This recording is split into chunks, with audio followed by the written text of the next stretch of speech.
Thank you to the Fairhaven Lions Club for raising the flag and to the Fairhaven High School Marching Band.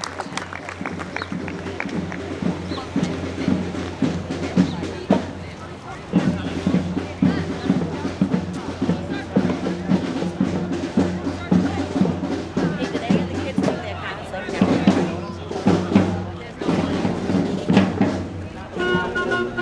No, that's what you said. They left it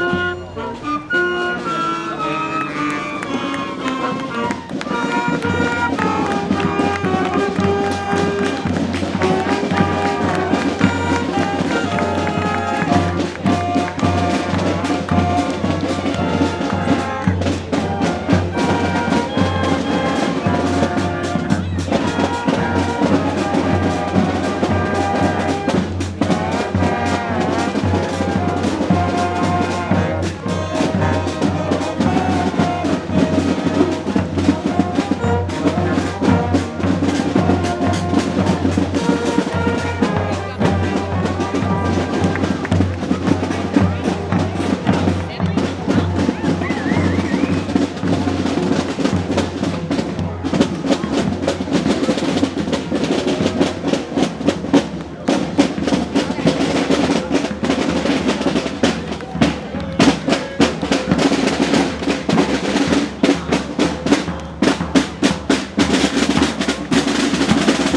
No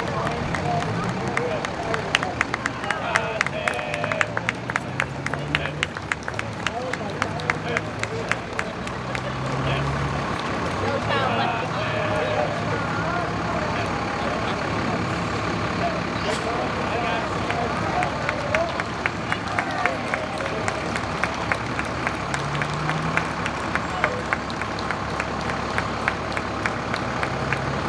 Want to sit in your wagon?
I'm so happy to be here.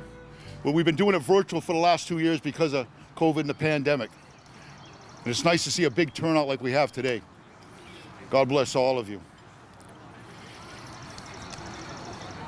Today we're trying to put a few moments of silence together for the people that have fallen for this country, especially for Fairhaven too here today, and appreciate what they've given us. The freedoms that we have, the democracy that we pursue. So now I'd like to have everybody just bow their head for a moment, take a moment of silence for our fallen. Thank you so much.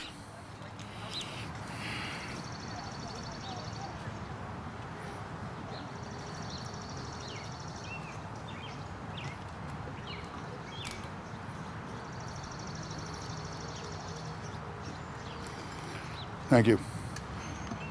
Now I'd like to call Reverend Bette McClure, First Congregational Church, for the prayer. Uncover.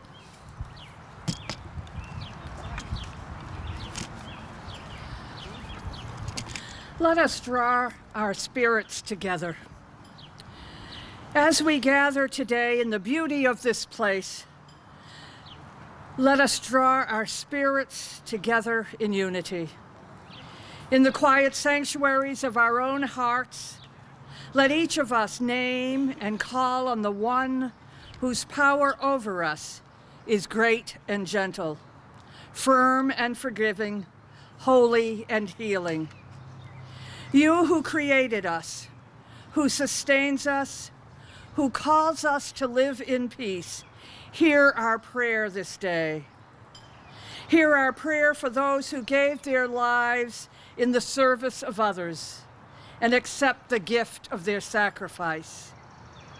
Hear our prayer for those who put the welfare of others ahead of their own and give us hearts as generous as theirs.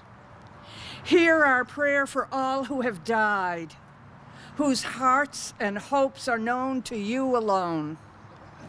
Help us to shape and make a world where we will lay down the arms of war and turn our swords into plowshares for a harvest of justice and peace.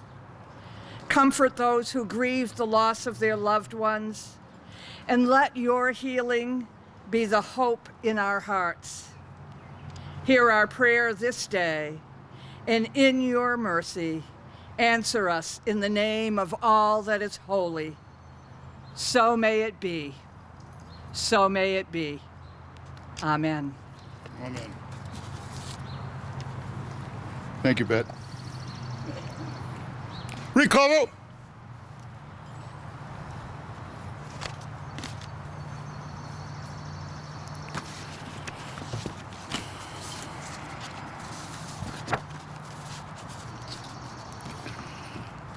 I would like to call Stacia Powers, Select Board member, for the reading of General Logan's orders. Stacia.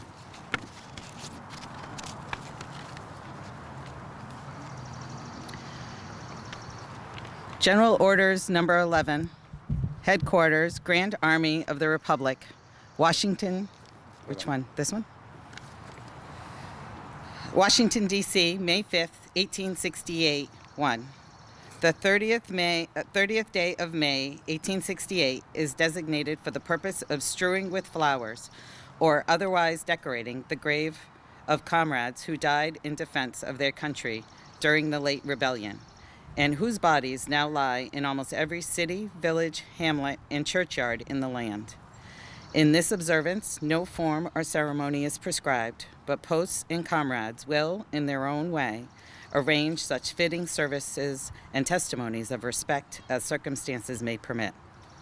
We are organized, comrades, as our regulations tell us, for the purpose, among other things, of preserving and strengthening those kind and fraternal feelings which have bound together the soldiers, sailors, and Marines who united to suppress the late rebellion. What can aid more to assure this result than by cherishing tenderly the memory of our heroic dead, who made their breasts a barricade between our country and its foes? Their soldier lives were the reveille of freedom to a race in chains, and their deaths the tattoo of rebellious tyranny in arms. We should guard their graves with sacred vigilance, all that the consecrated wealth and taste of the nation can add to their adornment and security is but a fitting tribute to the memory of her slain defenders. Let no wanton foot tread rudely on such hallowed grounds. Let pleasant paths invite the coming and going of reverent visitors and fond mourners. Let no vandalism of avarice or neglect, no ravages of time, testify to the present or to the coming generations that we have forgotten, as a people, the cost of a free and undivided republic. If other eyes grow dull and other hands slack, and other hearts cold in the solemn trust, ours shall keep it well as long as the light and warmth of life remain in us. Let us then, at the time appointed, gather around their sacred remains and garland the passionless mounds above them with the choicest flowers of springtime. Let us raise above them the dear old flag they saved from dishonor.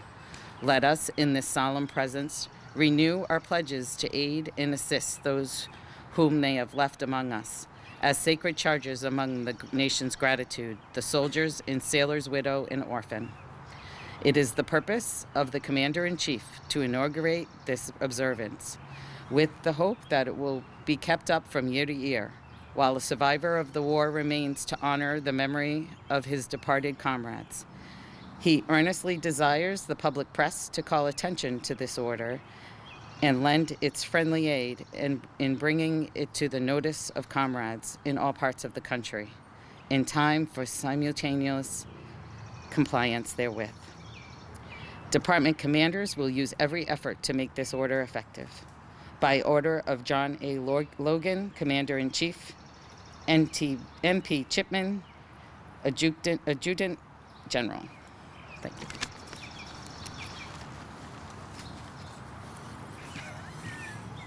Thank you, Stacia. I would now like to call Brad Fish, Fairhaven Veterans Agent.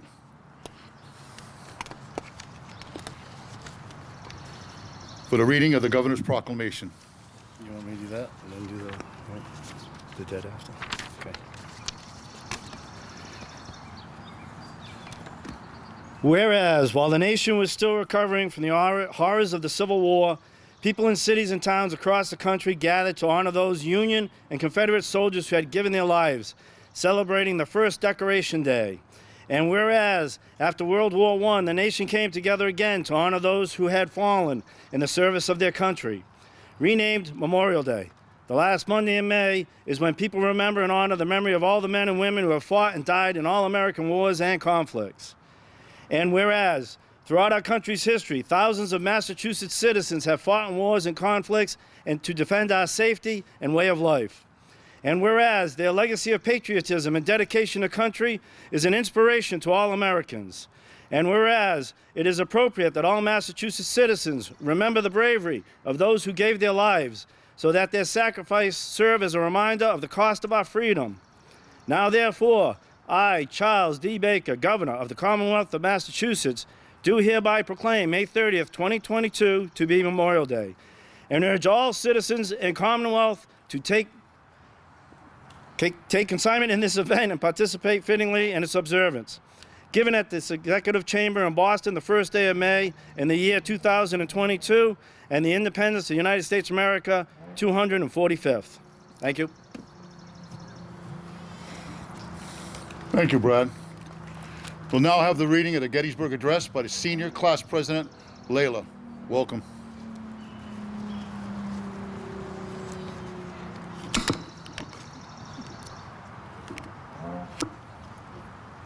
Fourscore and 7 years ago, our fathers brought forth on this continent a new nation, conceived in liberty and dedicated to the proposition that all men are created equal. Now we are engaged in a great civil war, testing whether that nation, or any nation, so conceived and so dedicated can long endure. We are met on a great battlefield of that war. We have come to dedicate a portion of that field as a final resting place for those who here gave their lives that that nation might live. It is altogether fitting and proper that we should do this. But, in a large sense, we cannot dedicate, we cannot consecrate, we cannot hallow this ground. Brave men, living and dead, who struggled here have consecrated that far above our poor power to add or detract. The world will little know nor longer remember what we say here, but it can never forget what they did here.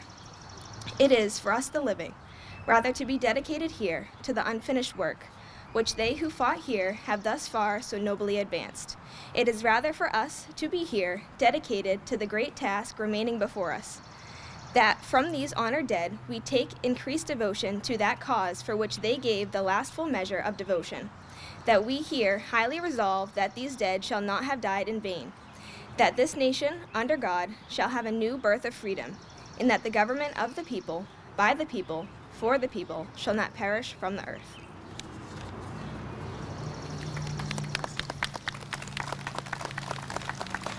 Thank you so much, Layla. We'll now have a music selection from the high school band. Thank you.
Hello, everybody. Can you hear me? Good. Let's see. Thank you so much for having me here today. This is truly humbling. I love speaking at these type of events, and it's so good to see so many families and the kids here. It's such a good life lesson for them to see things like this. But Memorial Day is when we honor those who went above and beyond to protect the American way of life. It is a celebration of American heroes, but a somber celebration. A day of remembrance, honor, and reflection. It is our duty as citizens of the United States to remember the American heroes that were never given the chance to be recognized as veterans or thanked for their service. Can I take this? As veterans, we are thanked regularly for our service and dedication to our country.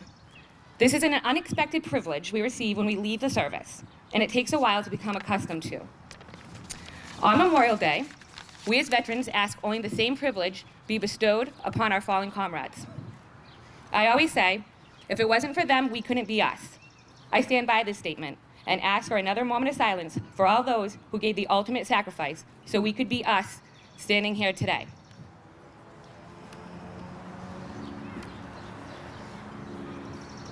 Thank you. A past president once said, "The United States is not only defined by the people it produces, but by the people it remembers." Valor is defined as extreme courage, especially in the face of danger or battle. Our servicemen and women wanted not only to protect the citizens of the United States, but also their soldiers to the left and right of them. I can tell you when I was overseas, I was constantly thinking, what if? What if this? What if that? But I was always confident my battle buddies would have my back, and I theirs. We're a force to be reckoned with, full of courage, backed with the instinct to protect. This instinct to protect and the courage to do so was a gift passed on by leaders who received it from their leaders generations before. It is an irreplaceable gift, one of trust and hope. They sacrificed their life because they trusted that we would carry on the torch of hope. They trusted that we, the people, would find our way to come together no matter the circumstance. Do not let their sacrifice die in vain. Use your actions to keep their legacy alive. For over 200 years, we have relied on the moral and physical courage of our servicemen and women to keep us safe from all enemies, both foreign and domestic. Pay tribute to these fearless heroes, and do not forget they were people, just like you and me. They were mothers, fathers, spouses, children, siblings, cousins, and friends to all of us. They aren't just a number, a pair of dog tags, or a gravestone. They're someone's family member and our heroes. Let us embrace the legacy of those who stood up for us in the face of danger, without blinking an eye and without even knowing our name. American heroes are the reason we stand here today, and it is my honor to speak on their behalf. Don't let their valor go unrecognized. Remember their names, tell their stories, feel the pain their families felt and still feel. More importantly, understand their bravery gives us the ability to continue to live a life of freedom. As American citizens, regardless of our race, ethnicity, gender, age, gay, lesbian, transgender, or however we identify, we are all Americans. We need to come together and use our action to honor our fallen heroes. Sorry. Be tolerant, speak out against injustice, have courage, and be kind. Make our heroes proud and let it be known that despite the world we live in today, their fight, their sacrifice, and their vision of peace and freedom still live on. It is our responsibility as a people to carry their torch. Do not allow their sacrifice to be one of vain, but rather, let's carry the torch they envisioned. Thanks again so much, and enjoy your Memorial Day, and hug your families and hug your vets, and enjoy this beautiful weather. Thank you. Thank you.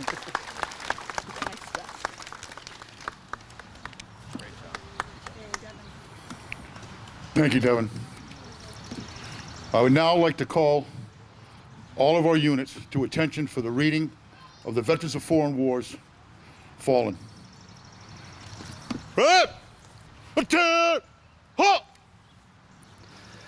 Marine John Jesus Braz Jr. Air Force Charles Aiken, Robert J. Costa, Leo Ernest Forehand, Walter Mitchell McComb, Peter Phillips.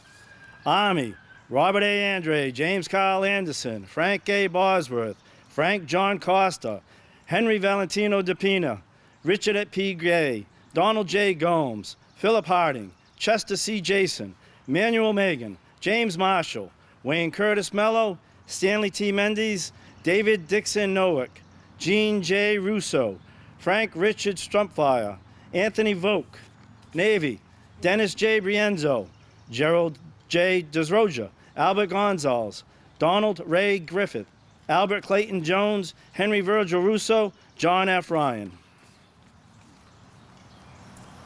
Thank you, Brad. We'll now have the reading of the Fairhaven Veterans Honor Roll. Selectman. No, I just did Joe. Sorry. That's it? Yeah. That's everybody? I hope you included everybody. It usually takes a lot longer. No, I included everybody.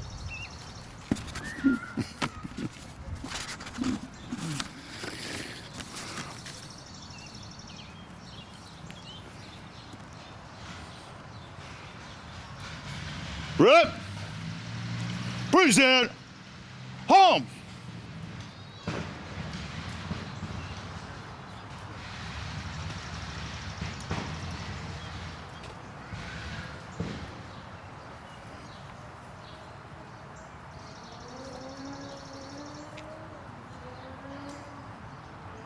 Two.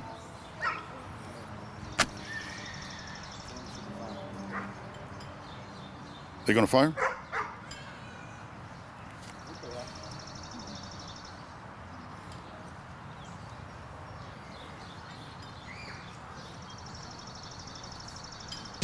There you go.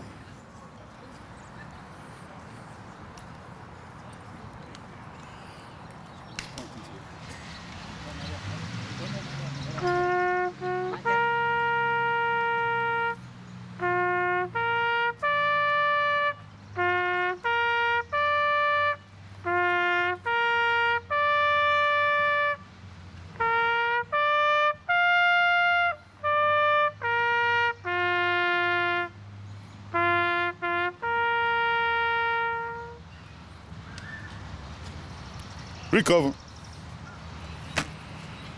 Our closing prayer. Go ahead.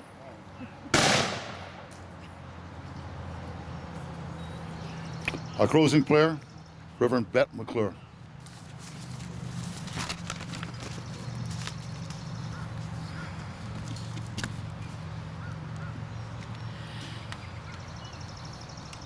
My father was a veteran of both World War II and the Korean War.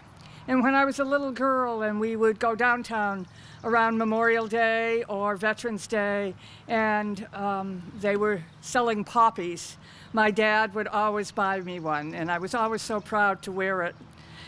So I want to close with the well-known poem In Flanders Fields. In Flanders fields the poppies blow between the crosses row on row that mark our place, and in the sky the larks still bravely singing fly, scarce heard amid the guns below. We are the dead. Short days ago we lived, felt dawn, saw sunset glow, loved and were loved, and now we lie in Flanders fields. Take up our quarrel with the foe. To you from failing hands we throw the torch. Be yours to hold it high. If ye break faith with us who die, we shall not sleep though poppies grow in Flanders fields. Shalom, Pacem, Om Shanti, peace. Let peace come in 1,000 tongues, in a myriad of languages. May we renew ourselves, O God, in that lifelong quest for the impossible dream of your realm come on earth as it is in the heaven of our dearest wishes, fondest hopes, and heartfelt prayers. So be it. Amen. Thank you, Bette.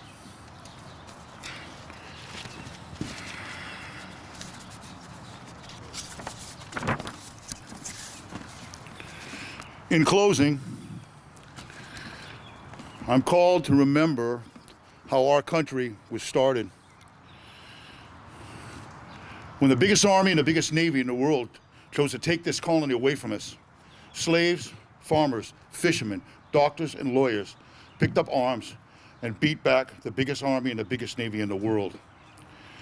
In our geopolitical situation we're in right now, we're seeing that happen abroad. And you can't help but feel compassion for those people that fight for democracy and freedom.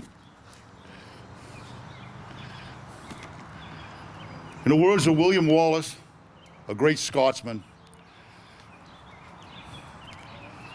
they can take our lives, but they'll never take our freedom. God bless you all.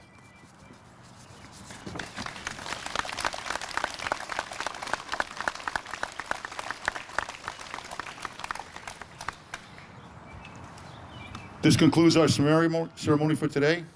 All right? I thank all of you for attendance. It's good to see a big turnout, especially after the past couple of years that we've had. All right? And you take care. Take care of your families.